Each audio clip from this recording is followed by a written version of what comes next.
Good morning. My name is Joe Bandel, and I am the last Rosicrucian.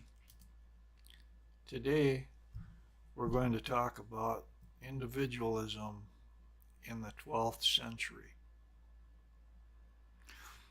Now, what's interesting is as we followed the history of Organic Gnosticism, the early Christian church, things like that, the development of the soul, the creation of the soul, has been pretty much a function of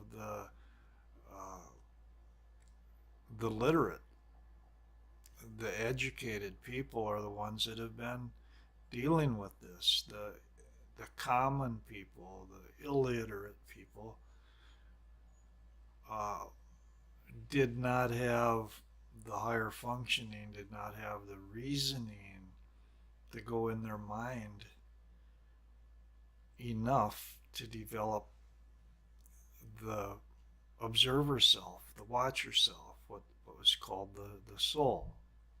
Uh, but they were evolving in their own way, and they were evolving from a heart space. And if we think of organic Gnosticism, we think of that as developing in an organic way from the body, from the physical world, and into the heart space. Well, I'm going to begin in the 12th century. Things began to change, and they began changing with Abelard. Abelard was the first philosopher to dare utter just a little tiny thought. The idea is not real.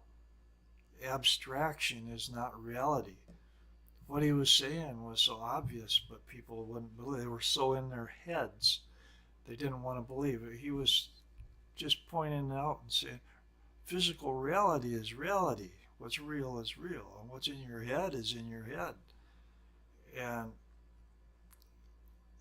that was just devastating to all of these head trippers. I mean, to turn it back around, it turned the teachings of the church back it just turned them upside down.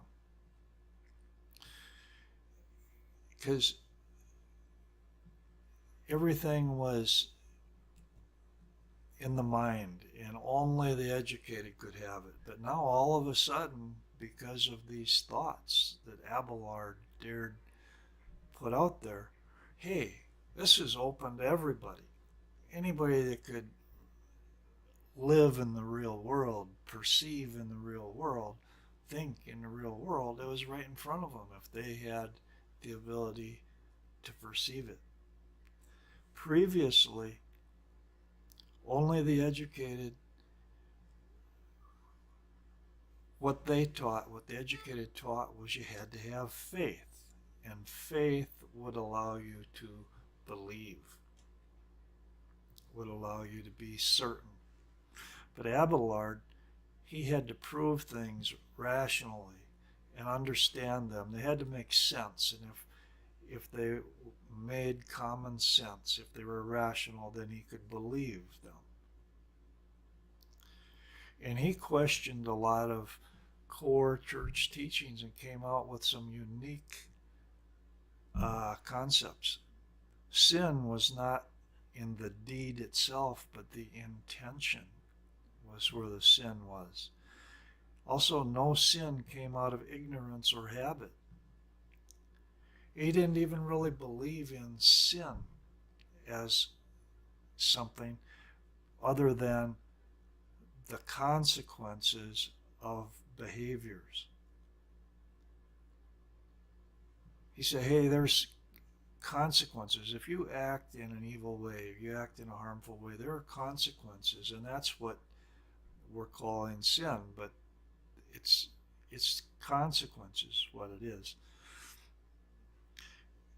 And his idea of salvation was that It wasn't because of sin in the world. Salvation was just an act of love to try to make everything right, better, through God's love and God's grace. Uh, and here's the kicker. Everyone had to interpret divinity according to their own understanding. It wasn't enough anymore to take the church's word for this. They had to understand God. They had to understand Christ. They had to understand divinity in themselves, in their own hearts, and in their own way. It was an individual thing. With this, the power of the church was broken. The common people all of a sudden had access to this thing, and they talked about sacred things and formed their own conclusions for the first time. Arnold of Brescia, one of Abelard's gifted students, taught that the church should return to the way it was with the first Christian congregations, purely spiritual, as Christ had wanted it. And a cry ran up, "Get rid of the church. Rome must be free." Pope Lucius II was killed, and his successor Eugene III had to flee to escape the wrath of the common people who were rebelling against the lands, against the temporal power of the non-spiritual aspect of the church itself. The kings of Castile had the entire works of Aristotle translated for the first time. Then the Arabs came with their translations, the pantheism of Averroes, and the Jews brought the subtlety of the Kabbalah. So all of these new thoughts were in the mix. Under the protection of Emperor Frederick II, Arabian doctors for the first time, dared to cut open a corpse for scientific purposes. A spirit of skepticism and disbelief seized the common people, and the I, or the self, or the ego, the watcher, the soul, was brought to the fore with enthusiasm, because for the first time the common people, the uneducated people, were able to get it. It was something in the heart. It wasn't something way up in the head, which the church had been teaching. It was something attainable, and this was exciting. The paradox of logic and reason.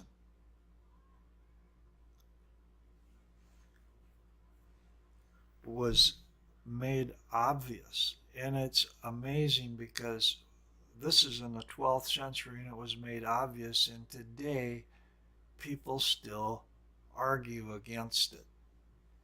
But in the 12th century, to be able to prove something logically and at the same time refute it was considered the highest philosophical art. They made it an art to be able to logically prove and then logically disprove it, because they understood the trap and the falsity, the paradox of logic and reason, and the trap you could fall into by believing in it exclusively. And we have forgotten that. We've been taught to ignore that. The people of the 12th century no longer sought after an external God. God was inside them, in their hearts, and spoke to them within their hearts, spoke to them through the still small voice of their conscience, and spoke to each one of them in an individual way. So what we see is, in the 12th century, a massive breakthrough for the common people, and a massive breakdown of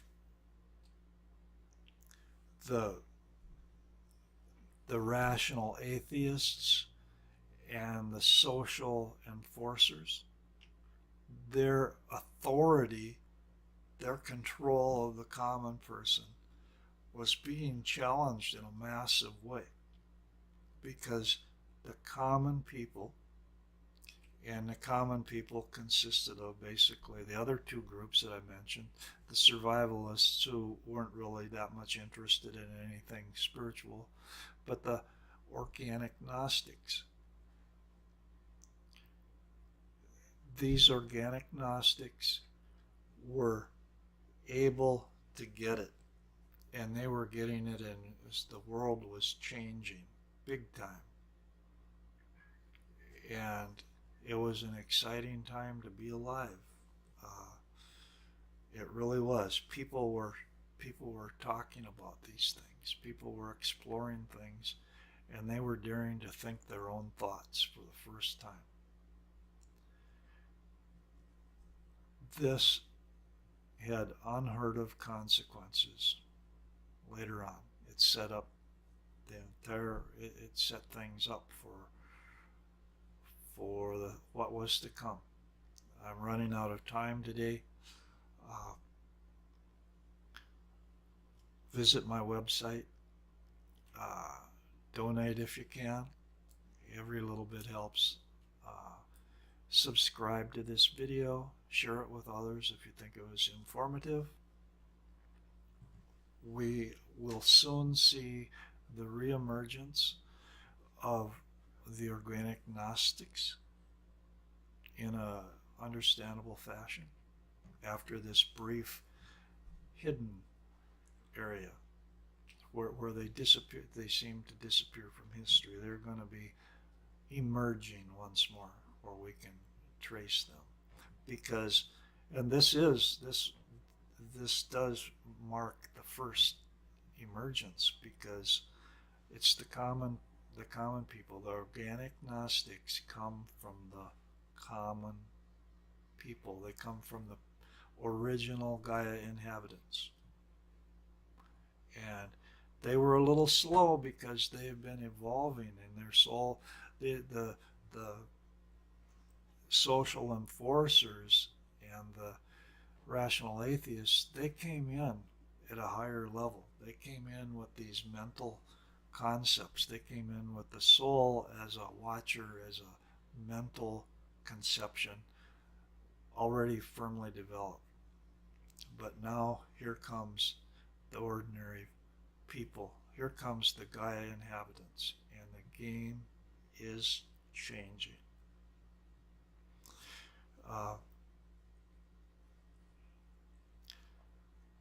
Like I said, check out my website.